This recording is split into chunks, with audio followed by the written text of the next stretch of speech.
দেশে ফিরলেন ইসরায়েলের কারাগার থেকে মুক্তি পাওয়া আলোকচিত্রী শহীদুল আলম।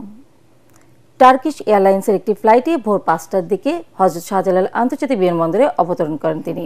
দেশে ফিরতে পেরে ধন্যবাদ জানান তুরস্ক ও বাংলাদেশের সরকার প্রধানকে। তিনি জানান, ফিলিস্তিনিদের জন্য নিয়ে যাওয়া ত্রাণ ইসরায়েলের সৈন্যরা নিয়েছে। বাংলাদেশের পাসপোর্ট দেখে ছুঁড়ে ফেলেছে তারা। এর প্রতিবাদ জানান শহীদুল। তিনি জানান, ফিলিস্তিনিদের জন্য স্বাধীনতার জন্য বিশ্বজুড়ে প্রতিবাদ অব্যাহত রাখা উচিত।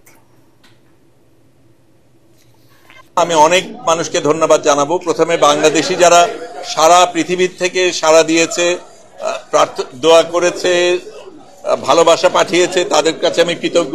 ইস্তানবুলে আমাকে গ্রহণ করেছেন, একদম আমার সাথে কোনো যোগাযোগ করার কিছু ছিল না, সেগুলির ব্যবস্থা করে দিয়েছেন, সেগুলির জন্য ধন্যবাদ। কিন্তু আবারও আমি বলবো যে আমাদের আসল সংগ্রাম বাকি আছে। যতক্ষণ ফিলিস্তিন মুক্ত না হবে ততক্ষণ আমাদের সংগ্রাম চলতে হবে। আমাদের খারাপ লেগেছে সেটা হচ্ছে এই ত্রাণগুলি ইসরায়েলিরা নিয়েছে, কিন্তু আমার কাছে যেটা সবচেয়ে বেশি, শারীরিক অত্যাচার নিয়ে আমি কথা বলতে চাই না, কিন্তু যেটা আমার সবচেয়ে বেশি অপমান বোধ হয়েছে সেটা হচ্ছে আমাদের বাংলাদেশি পাসপোর্ট তারা ছুঁড়ে মাটিতে যখন ফেলেছে।